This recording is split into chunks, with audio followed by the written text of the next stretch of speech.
മൻ അറാദൽ ഹജ്ജ ഫൽയതഅജ്ജൽ, ആരെങ്കിലും ഹജ്ജ് ഉദ്ദേശിക്കുന്നുണ്ടെങ്കിൽ വേഗത്തിലാക്കണമെന്ന്. പല ആൾക്കാരും വിചാരിക്കുന്നത് വയസ്സായാലാണ്, പ്രായമായാലാണ് ഹജ്ജ് ചെയ്യാൻ വേണ്ടി പോകേണ്ടത്. അങ്ങനെയല്ല, നല്ല തോക്കത്തുള്ള ആരോഗ്യമുള്ള സമയത്ത് തന്നെ പോയിട്ട് അത് ചെയ്യുമ്പോൾ അതിൽ കൂടുതൽ ഖൈറുണ്ട്. അതുകൊണ്ട് പൈസ ഉള്ള ആളുകള്, അതിന് സാമ്പത്തികമായും ശാരീരികമായൊക്കെ കഴിവുള്ള ആളുകൾ വേഗത്തിൽ അത് ചെയ്യുക. ഫൈന്നഹു അത് യംറദുൽ മരീദ്, ഒരുപക്ഷെ രോഗിയായേക്കാം, വേറെന്തെങ്കിലും പ്രതിസന്ധികള് വഴിതെറ്റിയേക്കാം, ഹാജ എന്തെങ്കിലും ആവശ്യങ്ങൾ വന്നേക്കാം. അതുകൊണ്ട് ഹജ്ജ് ഉദ്ദേശിക്കുന്നെങ്കിൽ വേഗത്തിൽ അത് ചെയ്യാൻ വേണ്ടി എല്ലാവരും അതിനുവേണ്ടി പരിശ്രമിക്കണമെന്ന് ഓർമ്മപ്പെടുത്തുകയാണ്.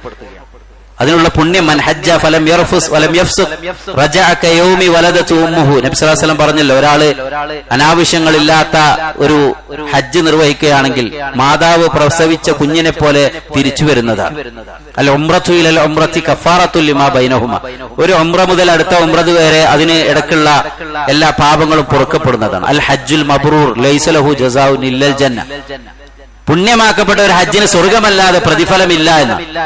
സ്വർഗമാണ് മുൻപ് ചെയ്ത പാപങ്ങളെല്ലാം പൊറുക്കപ്പെടുന്ന ഇസ്ലാമിലെ പഞ്ചസ്തംഭങ്ങളിൽ അഞ്ചാമത്തേത്. വലില്ലാഹി അലന്നാസി ഹിജ്ജുൽ ബൈത്തി മൻ ഇസ്തതാഅ ഇലൈഹി സബീല. ആ വഴിമാർഗം എല്ലാവർക്കും ആർക്കാണോ അത് എളുപ്പമാകുന്നത്, സാമ്പത്തികവും ശാരീരികവും പോകാനുള്ള കഴിവൊക്കെ ഉണ്ടെങ്കിൽ ആ മക്കയിൽ പോയിക്കൊണ്ട് ഹജ്ജ് നിർവഹിക്കുക എന്നത് അള്ളാഹുവിനോടുള്ള ബാധ്യതയാണ്, നിർബന്ധ കർമ്മമാണെന്ന്